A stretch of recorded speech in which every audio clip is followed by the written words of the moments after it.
अस्सलामु अलैकुम वरहमतुल्लाहि वबरकातुहू। अशहदु अल्ला इलाहा इल्लल्लाहु वहदहु ला शरीका लह व अशहदु अन्ना मुहम्मदन अब्दुहु व रसूलुहु। अम्मा बाद फ़अऊज़ु बिल्लाहि मिनश शैतानिर रजीम। कुल जाअल हक़ व ज़हक़ल बातिल इन्नल बातिला काना ज़हूक़ा। इस्लाम की फ़ितरत में खुदरत ने लचक दी है, ये उतना ही उभरेगा जितना के दबाओगे। राजा सिंह को जवाब देने से पहले मैं हमारे दर्शकों से कहना चाहूँगा कि हम सूफ़ी संत लोग हैं। हमारी भाषा सभ्य भाषा यानी पोलाइट लैंग्वेज होती है, लेकिन जब कोई हमारे नबी सल्लल्लाहु अलैहि वसल्लम की शान में गुस्ताखी करता है तो हम उसको शरीर जानवर से भी नीच समझते हैं। इसीलिए आज मेरी भाषा राजा सिंह के लिए अलग होगी, क्योंकि ये राक्षस हमारे नबी की शान में हमेशा गुस्ताखी कर रहा है। लेकिन मैं जब इंटर हो रहा था तो left side and right side gold टोपियां मुझे ज्यादा दिखी। मुख्यमंत्री जी 6 लाइन रोड बना दो, एंट्री से लेकर लास्ट तक 6 लाइन रोड बना दो, लेफ्ट एंड राइट के भी कचरे को साफ करवा दो। जैसे कपड़ा व्यापारियों ने जिहादी मुक्त कपड़ा व्यापार किया है, वैसे ही हमारे मध्य प्रदेश में चाहे वो किराना हो, चाहे वो कोई भी बिजनेस हो, जिहादी मुक्त के बैनर लगने चाहिए। और मेरी सभी मध्य प्रदेश में भी लो जिहाद मुक्त हमारा मध्य प्रदेश बनाए। अब आइए इस मलून को जवाब देते हैं। जैसा कि आप सबने सुना और देखा कि ये राक्षस राजा सिंह मध्य प्रदेश के मुख्यमंत्री से कह रहा है, मुसलमान कचरा है, इनको साफ कर दो और जिहादी मुक्त मध्य प्रदेश बनाओ। मैं तुझे हिंदू धर्म ग्रंथों के अनुसार बताना चाहता हूँ कि मुसलमान कचरा नहीं, बल्कि तुमको नरक के दंड से बचाने वाले, हर बस्ती को खाने पीने पहनने ओढ़ने से आबाद करने वाले देवता हैं। और मुसलमान ख़त्म होने वाले या मिटने वाले नहीं हैं। 5वीं सदी हिजरी यानी आज से तकरीबन 900 साल पहले के एक ऋषि सर्वज्ञ मूर्ति, हर इल्म के कमाल के माहिर, जिन्होंने 7 ऊँट किताबें लिखी हैं, मुसलमानों के मुकाम के बारे में लिखते हैं।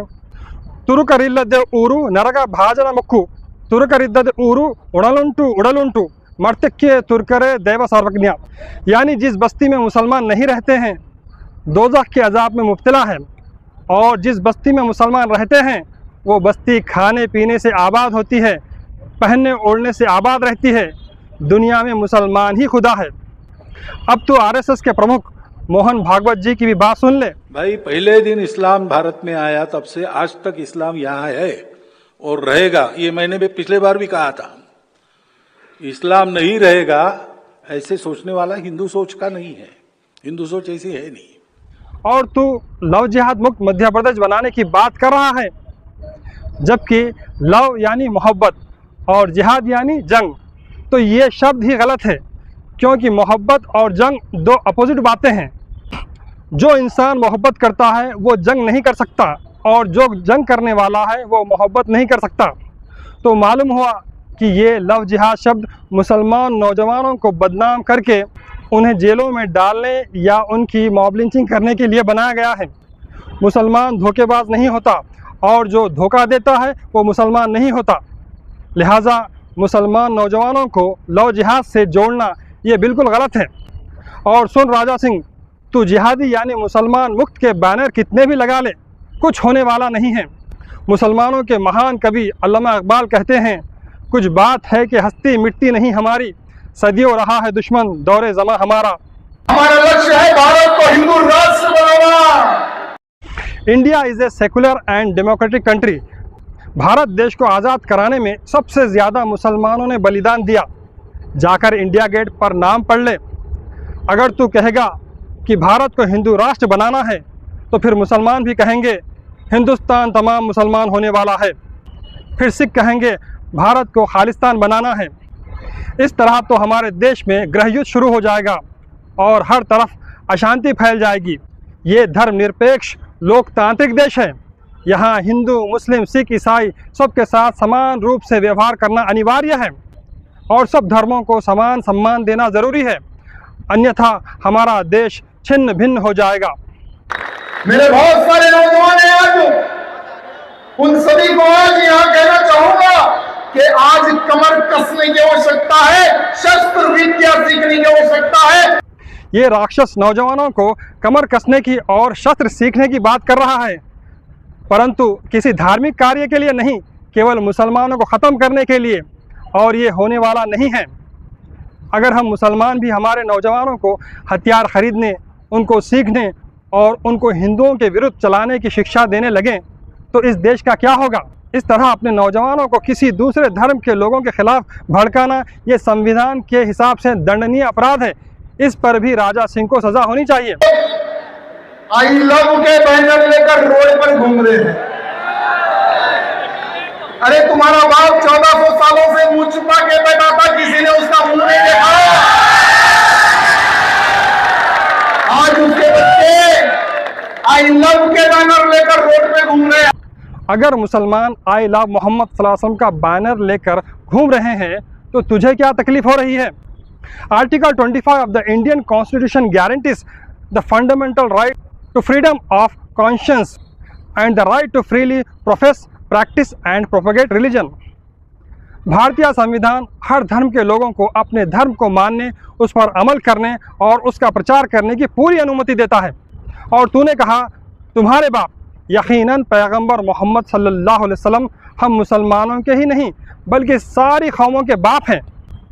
आदम अलैहिस्सलाम से लेकर ईसा अलैहिस्सलाम तक जितने भी नबी पैगंबर अवतार आए हैं वो अपनी कौम की तरफ उनके भाई बनाकर भेजे गए थे, परंतु पैगंबर मोहम्मद सल्लल्लाहु अलैहि वसल्लम को कुरान करीम ने बाप का मुकाम दिया है। अल्लाह ताला कुरान करीम में फरमाता है व इला मदयन अखाहुम शुएबन, यानी मदयन की तरफ उनके भाई शुएब को भेजा। और एक जगह कुरान करीम में आता है व अरसलना इला आदिन अखाहुम हुदन, यानी और भेजा हमने कौम आद की तरफ उनके भाई हुद को।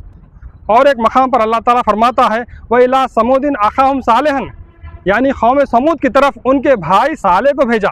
लेकिन जब हुजूर अकरम ख़ातमुन नबीन मोहम्मद मुस्तफ़ा अहमद मुश्तबा सल्लल्लाहु अलैहि वसल्लम का जिक्र आया तो अल्लाह ताला ने फरमाया अन नबी औला बिल मोमिनिना मिन अनफुसिहिम व अज़वाजुहुम उम्महातुहुम, यानी नबी मोमिनों के लिए उनकी जान से भी ज़्यादा अजीज़ है और नबी की बीवियां उनकी माएँ हैं। इस तरह पैगंबर मोहम्मद सल्लल्लाहु अलैहि वसल्लम हमारे बाप हुए। और हमारे हिंदू भाइयों ने अपने आध्यात्मिक पिता पैगंबर मोहम्मद सल्लल्लाहु अलैहि वसल्लम को नहीं माना।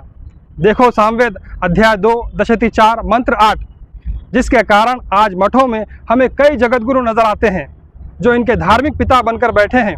हालांकि जगत का ईश्वर एक है तो फिर जगतगुरु अनेक कैसे हो सकते हैं। और जगतगुरु जिसका अरबी भाषा में अनुवाद सरवर आलम होता है, वो विभूति वास्तव में पैगंबर मोहम्मद सल्लल्लाहु अलैहि वसल्लम की है। और आज जो क्रिश्चियनों में फादर है, उस फादर यानी बाप के पास जाकर ये ईसाई अपने गुनाहों की माफ़ी मांगते हैं। ये लानत उन पर इस वजह से पड़ी क्योंकि उन्होंने हकीकी फादर अपने रूहानी बाप यानी पैगंबर मोहम्मद सल्लल्लाहु अलैहि वसल्लम को नहीं माना।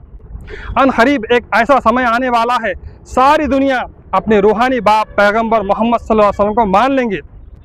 दूसरी बात, तूने कहा कि पैगंबर मोहम्मद सल्लल्लाहु अलैहि वसल्लम 1400 सालों से मुँह छिपा कर बैठे हैं, उन्हें किसी ने नहीं देखा, नौज़ बिल्लाह। तो सुन, पैगंबर मोहम्मद सल्लल्लाहु अलैहि वसल्लम को हयातुन नबी कहा जाता है, यानी हमेशा ज़िंदा। पैगंबर मोहम्मद सल्लल्लाहु अलैहि वसल्लम के चेहरे मुबारक को बहुत सारे ऋषि मुनि अवतार सूफ़ी संतों ने देखा है। और जब तक दुनिया है पुण्यवान लोग पैगंबर मोहम्मद सल्लल्लाहु अलैहि वसल्लम का साक्षात्कार करते रहेंगे, यानी आपको देखते रहेंगे। इसका प्रमाण यह है कि वेदों में पैगंबर मोहम्मद सल्लल्लाहु अलैहि वसल्लम को नराशम्स के नाम से याद किया गया, कहीं मामह ऋषि के नाम से याद किया गया, और पुराणों में तो साफ मोहम्मद कहा गया है। और बरनबास की बाइबल में भी मोहम्मद और अहमद सल्लल्लाहु अलैहि वसल्लम शब्द साफ तौर पर लिखा हुआ है। सबसे बड़ी बात यह है कि कोई धार्मिक ग्रंथ ऐसी नहीं है जिसमें पैगंबर मोहम्मद सल्लल्लाहु अलैहि वसल्लम के बारे में ना लिखा हो। श्री रामचंद्र जी ने पैगंबर मोहम्मद सल्लल्लाहु अलैहि वसल्लम के चेहरे अनवर को देखा है, इसीलिए अपने प्रिय भक्त हनुमान को नमाज का तरीक़ा बताया है। देखो किताब श्री राम तत्व बोधामृत। श्री कृष्ण जी ने भी पैगंबर मोहम्मद सल्लल्लाहु अलैहि वसल्लम की मोहिनी सूरत देखकर कहा पुनरम गच्छामि हितात उमर स्वरूपेण अहम, यानी मैं दोबारा आऊँगा तो पैगंबर मोहम्मद सल्लल्लाहु अलैहि वसल्लम की अनुयायी उमर के रूप में आऊँगा। देखो व्यासोपनिषद। श्री कृष्ण जी के पहले उत्तराधिकारी वेद व्यास महर्षि ने भी अगर पैगंबर सल्लल्लाहु अलैहि वसल्लम को नहीं देखा तो क्यों कहा कि सलाम करता हूँ मैं चांद जैसे चेहरे वाले को। देखे व्यास उपनिषद, उसमें लिखा है नम सोमथ्यो देवश्व नम मोहम्मदाय च नम भीमाय च नम उग्राय च तब शांताय। अर्थात सलाम करता हूँ मैं चांद जैसे चेहरे वाले को, सलाम करता हूँ मैं मोहम्मद सल्लल्लाहु अलैहि वसल्लम को, सलाम करता हूँ मैं शेर की ताकत रखने वाले को, सलाम करता हूँ मैं मालिक की ताकत रखने वाले को, सलाम करता हूँ मैं दिव्य शक्ति रखने वाले को। और गौतम बुद्ध ने भी पैगंबर मोहम्मद सल्लल्लाहु अलैहि वसल्लम को देखकर ये भविष्यवाणी दी कि मेरे बाद मैत्रेय यानी मोहम्मद सल्लल्लाहु अलैहि वसल्लम आने वाले हैं। और ईसा मसीह ने भी आपको देखकर कहा कि वो बाग का मालिक आने वाला है, मैं उसके जूते की डोरी बनने के भी काबिल नहीं हूँ। और आज भी पैगंबर मोहम्मद सल्लल्लाहु अलैहि वसल्लम अपना मुंह छुपाए हुए नहीं हैं, आपका दीदार आज भी आम है, लेकिन वो नज़र पैदा करने की ज़रूरत है। एक महान कवि कहते हैं, आसा नहीं है तालिब दीदार मोहम्मद का सल्लल्लाहु अलैहि वसल्लम, असहाब मोहम्मद के आँखों की ज़रूरत है। आज भी हम मुसलमान पैगंबर मोहम्मद सल्लल्लाहु अलैहि वसल्लम को अपने ख्वाबों और बशारतों में देखते हैं, और हम फ़ुक़रा इस्लाम पैगंबर मोहम्मद सल्लल्लाहु अलैहि वसल्लम का ही चेहरा बनाकर दुनिया के सामने पेश कर रहे हैं। फ़ना मैं इतना हो जाऊँ तेरे ज़ात आली में, जो मुझको देख ले उसको तेरा दीदार हो जाए। और सुन ले, इस्लाम आकर 1500 साल हो चुके हैं, लेकिन आज तक मूर्ति पूजा नहीं आई है। इसलिए हम कहते हैं बुत परस्ती आज तक इस्लाम में आई नहीं, इसलिए तस्वीर अहमद हमने खिंचवाई नहीं सल्लल्लाहु अलैहि वसल्लम। मुख्यमंत्री जी, कानून अब नहीं चाहिए, अब हमें योगी वाला स्टाइल चाहिए। हमारे मुख्यमंत्री जी से हाथ जोड़कर निवेदन करना चाहूंगा कि अब आपको रिवॉल्वर उठाने की आवश्यकता है। अरे क्यों पकड़ते हो? अरे ठोको ना। अरे इन हरामियों को पकड़ के जेल में खाना खिलाते हो, तो ऐसे लोगों को बीच चौराहे पर ठोको। मुख्यमंत्री जी, गलत नहीं समझना, 6 महीने के लिए मैं यहां पर आ जाता हूं। हम एक टीम बनाते हैं, नो FIR नो कंप्लेंट, वो आप देख लो। मध्य प्रदेश के कोने कोने से इन सालों को निकाल के नियमावली को हमारा। सुन राजा सिंह, योगी स्टाइल अनकॉन्स्टिट्यूशनल है, यानी असंवैधानिक है। जब गवर्नमेंट बदलेगी तो योगी को ज़रूर सज़ा मिलेगी, और ये देश संविधान से चलने वाला है, ना कि तानाशाही से। जो कोई मजलूम, निहत्ते, कमज़ोर और गरीब मुसलमानों पर जिस हथियार से अत्याचार करेगा, तो परमात्मा परमेश्वर अल्लाह भी उसका विनाश उसी हथियार से करेगा। इस बात का इतिहास गवाह है। और मुसलमान मिटने वाली कौम नहीं है, और ना ही झुकने वाली कौम है। मुसलमान तो केवल संविधान पर चलने की वजह से सब्र कर रहे हैं। इसीलिए मुसलमान कह रहे हैं, क़ायदे में रहिए साहब, मुसलमान सब्र में हैं, खब्र में नहीं।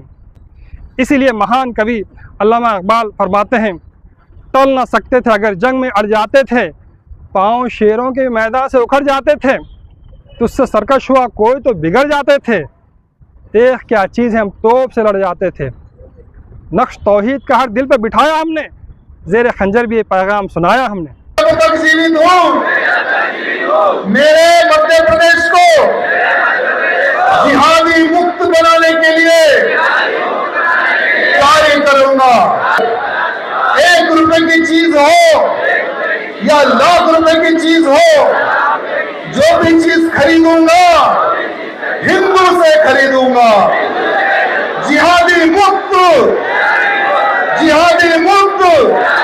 मध्य प्रदेश में बनाऊंगा, मध्य प्रदेश में बनाऊंगा। और ये राक्षस हिंदुओं को शपथ दिला रहा है कि मध्य प्रदेश को जिहादी यानी मुसलमान मुक्त बनाएंगे। ये तो कभी होने वाला नहीं है।